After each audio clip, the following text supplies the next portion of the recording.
Being a woman is tough.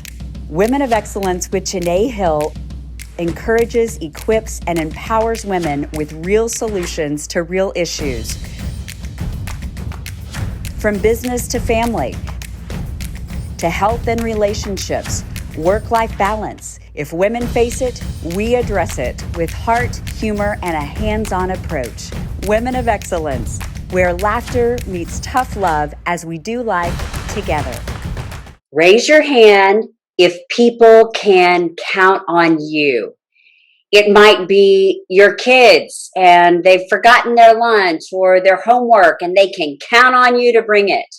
Or maybe it's the community and they have a task that they need done and they're going to call you up to see if you can help. Or it might be your church, an organization that you volunteer for.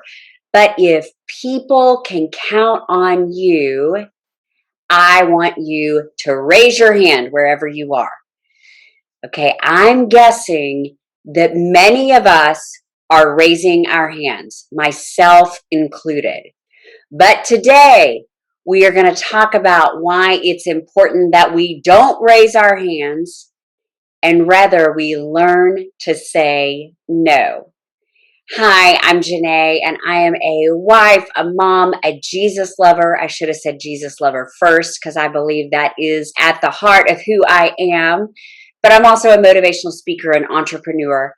And what we're talking about today is going to be a little bit of a mind shift. Years ago, there was a producer. She's a very well-known producer named Shonda Rhimes. And she wrote the book, The Year of Yes. And since then, she has joined forces with Peloton, the exercise bike company, and they have done this whole Yes campaign. And basically, the gist of it was start saying yes. Well, I'm going to encourage us to start saying no. And the reason why is our no's define us. If you've been listening for several sessions, then you know that this season on Women of Excellence, we're walking through my book, Diary of an Unbroken Heart, Simple Keys to Complex Change. But while they may be simple, these are not easy keys. And I will say that this week's key is no exception. And that is saying no. Now, I want to talk to specifically the women, and if there are men listening, if this fits you, you can listen too.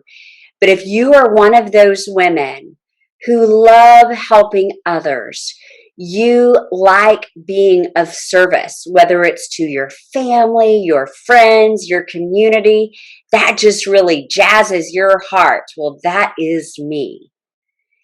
However, when we say yes to helping others, oftentimes we are saying no to helping ourselves. Let me give you a real world example that I am in the midst of. You know me, I like to be really transparent. We are in a new town, Nocona, Texas. And I recently was asked to do something to help the community. And I automatically just raised my hand and I said, sure, I'll help. Well, before I knew it, I had gotten myself in a situation to handle a pretty big event with lots of moving parts. It's important to the community on many different levels. And so this is not just something that I can spend an hour or two between now and the event and be done. No, this is going to take many, many, many hours a week to accomplish this in a way that's going to bring the project honor and excellence and all those things. That is the reason they chose me, is that they felt like I would bring those things to the table. And I want to. However, in saying yes to this community event, I now have shrunk the hours that I have available for my family, for my friends.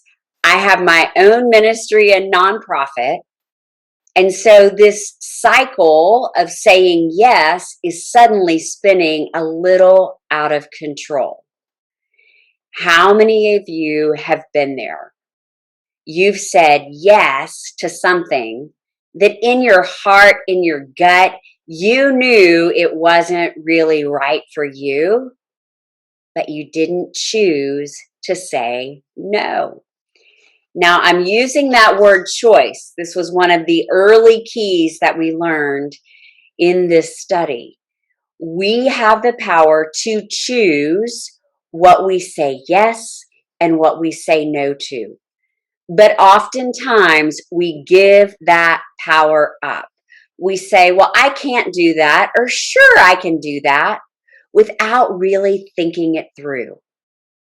And my question for you is, what are you going to choose to say yes to and choose to say no to? Now, let me go back to that example I just gave you. When they asked me to be involved in this community event, I didn't do step one, which was get all of the information. How many times have you said yes without getting all of the information? Years ago, I had a colleague ask me if I could keep her two boys. At the time, they were really small boys, like I'm talking under the age of 5. And I said, sure, I can keep them. Well, next thing you knew, and I asked her, what's the date? She's like, oh, July 18th. I'm making this date up. And I was like, sure, I can do it. Well, I didn't ask a very crucial question. How long do you need for me to keep your children? See, she needed me to keep them for 2 nights and 3 days. But I didn't have all of the information. So before you say yes or no, get all of the information. With this community involvement, I should have said, what does the project entail? Can you write out what you're expecting from me? What does success look like? How many hours a week do you think this will take leading up to the event? How many hours the week of the event do you expect me to be there? So step one, get all of that information up front.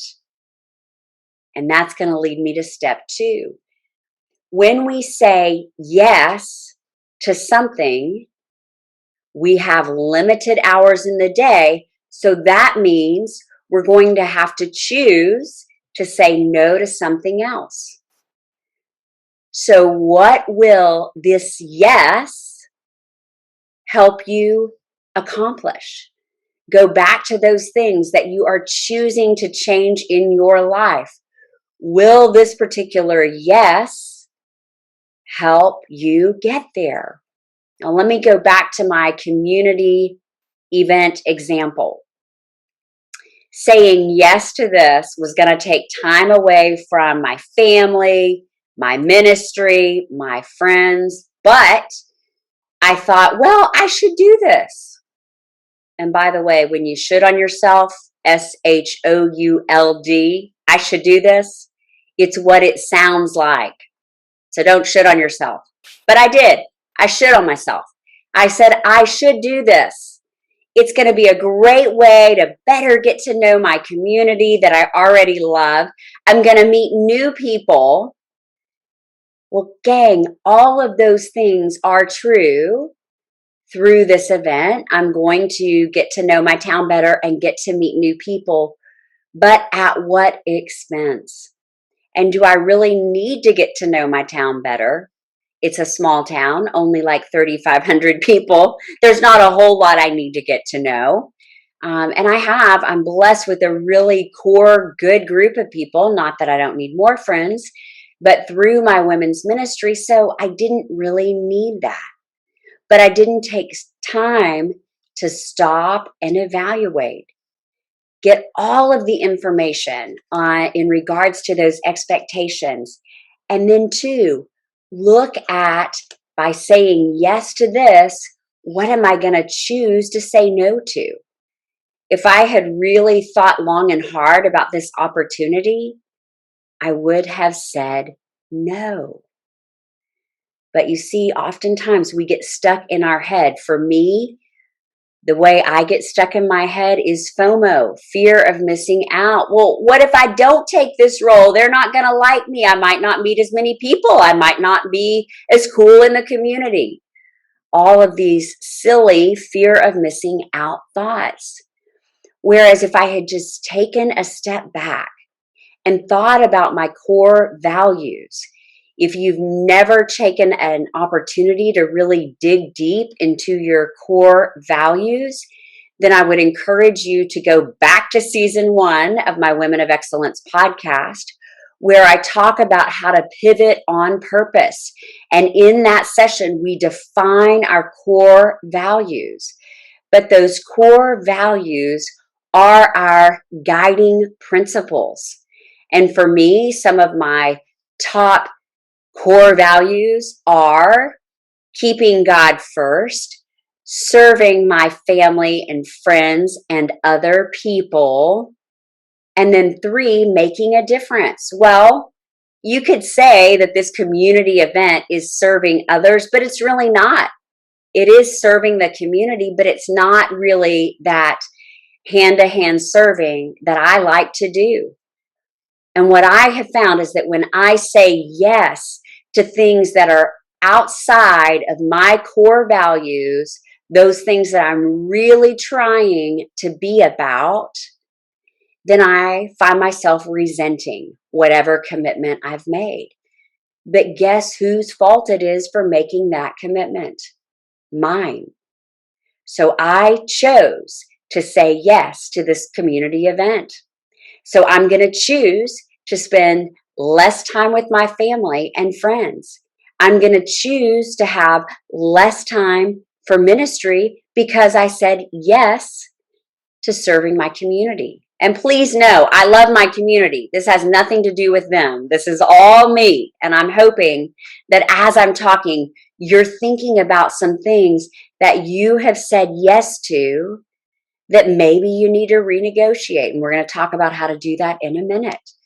So get all of the information and then look at, by saying yes to this, what am I going to have to choose to say no to?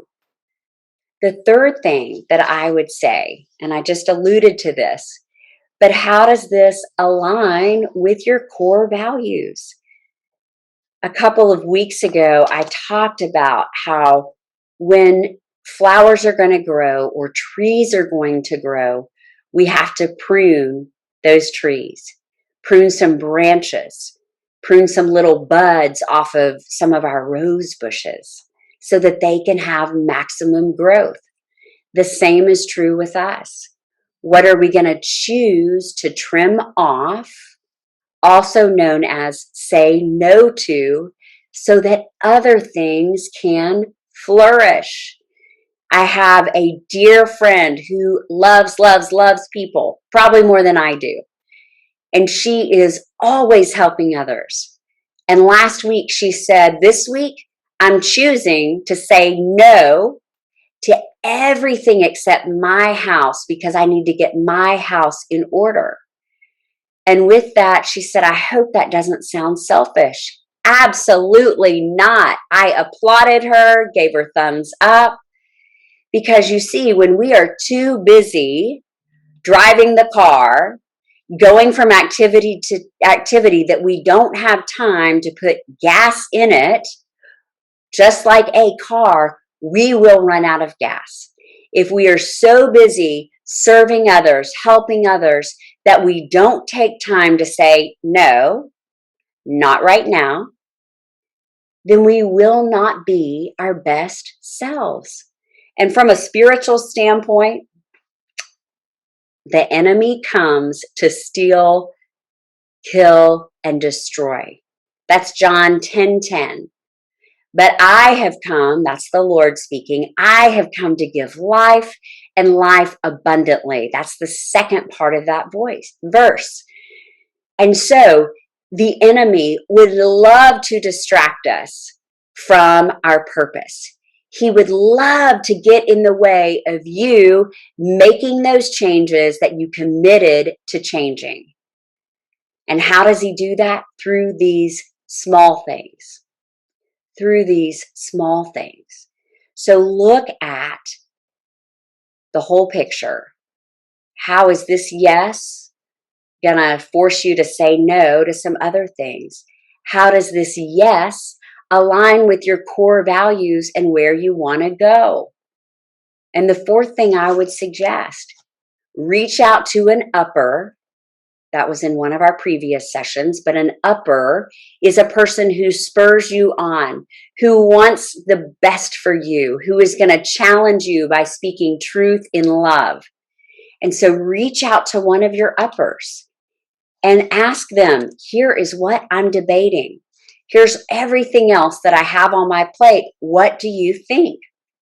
I recently did this with something else that I was debating. And I reached out to one of my uppers and I'm telling her what I have on my plate. And she started reminding me of other things already on my plate. I drive carpool. I am committed to my workouts. I am a wife and mom, and we have like one date night every 6 months. That's awful. And as she was reminding me of these other things that were on my plate that I'd forgotten about, I clearly knew that I needed to choose to say no. I needed to get over of the FOMO, the fear of missing out. And I also needed to get over my OCD, obsessive comparison disorder, where I'm comparing myself to these other ladies that are just go-getters and doing everything. That's not where I am. So talk to one of your uppers. And then I would encourage you to write out just to yourself, maybe in a journal or on a sheet of paper. And I would just put at the top what I am going to choose to do and what I'm going to choose not to do. 2 columns. Write it out. For me, when I write things out and I see them, it becomes so much clearer. And it's almost like speaking it out. It comes to life. Because when I stay in my head, things don't seem like a big deal. But when I write them out and talk them out, suddenly I can see things really clearly. So after you've made your list, maybe you know what you're going to choose to say no to. And so if you're going to choose to say no to something, talk to that upper, that accountability buddy, and tell them what you're saying no to and when you're saying no to it. Years ago, I was debating an opportunity, and I knew in my head I was going to choose to say no to it, but I was delaying the conversation. And I can't tell you how many hours I spent overthinking it in my head when my head could have been focused on more positive stuff, but it was just me delaying. So get with your accountability buddy, talk about what you're choosing to say no to and when you're going to say no. Make that commitment. Now, I want to encourage you that no for now does not mean no forever. Years ago, I had an incredible opportunity with the Food Network, and it was to be on one of their shows. I'd already been on one show. They wanted me to consider another show, but it was 7 weeks in New York filming with only once a week supervised Skype visits with my husband and my, at the time, 2-year-old son. Oh, but it was such a good opportunity. I mean, it was many things that I had dreamt of for years and years and years. But I chose to say no because being with my family, being a good wife and mom is one of my core values, and that is going to trump television any day. It was a really tough decision. But what I have seen is Psalms 37:4. That scripture says, "Delight yourself in me, and I will give you the desires of your heart." And two things that I've seen come true out of that version. Number one, when we delight ourselves in the Lord, that means that His will, His ways, His win, those are our heart's desires. And so through delighting myself in Him, actually, the desire for television diminished. Not that I don't still have some fleeting dreams, but my dreams and my delights and my heart's desires have changed. The Lord did that. But I've also seen that when we lay those things down, we humble ourselves and our desires before the Lord, that in time He will lift us up. Now, I'm not saying I'm going back to television, although, Jesus, if you want to do that, I'm ready. But I'm saying that when we delight ourselves in the Lord, when we choose to say no for now, that doesn't mean no forever. So what is something that maybe you need to lay down for now? Not forever, but just for now. Years ago, I met one of the most talented childhood singers I've ever met. This gal is just innately talented, but she works hard. She's got incredible stage presence. But she had a debilitating illness. And as much as she wanted to pursue a career in singing, it wasn't her time. And she tried and tried and tried. We tried to work together, but it just wasn't her time. But I believe at some point she's going to be at a much better place and we will come together again. No for now doesn't mean no forever. Now, there may be some of you like me who have gotten yourself in a little bit of an uncomfortable situation. And this isn't a comfortably uncomfortable situation. This is just a downright uncomfortable situation. You said yes when really you wish you had chosen to say no. Well, here's where that gets tricky. Matthew 5:37 says, "Above all else, let your yes be yes and your no be no." I take that as choosing to follow through with a commitment. Now, if you are like me and you've really overcommitted and truly you need to choose to say no to a couple of things, renegotiate your commitment so that you can have a better life, here's how I would suggest doing that. Go to the person that you've committed to and humble yourself. Hey, so and so, I know I committed to heading up this event. However, I am finding myself not doing well at honoring prior commitments. For instance, commitment to be a good wife and mom, commitment to get my work done for my clients. Just lay those things out there. And so I am here to humbly ask if I can renegotiate my commitment. And what that might look like is, can I see if I could find someone else to take on my role? And or maybe you have an idea of someone who might want this role. If you cannot find someone, I'm not going to leave you high and dry. I will honor my commitment. However, I need help in these areas. I know that by putting ourselves out there, humbling ourselves and saying we're choosing not to do something the way that we had initially thought, I realize that's hard. That requires vulnerability. That requires humility. But what I have found is truly when we humble ourselves before the Lord, and sometimes that looks like before another human being, in due time, He will lift us up. What I have seen not work well is when we don't actually try to renegotiate our commitment. We try to do it all and then balls are dropped, or you're trying to keep the plates spinning and plates break. And then you look worse than if you had said no in the beginning. Do not get to that point. Choose to renegotiate your commitment. Choose to lean in and have tough conversations so that you can get closer to that person that you were created to be.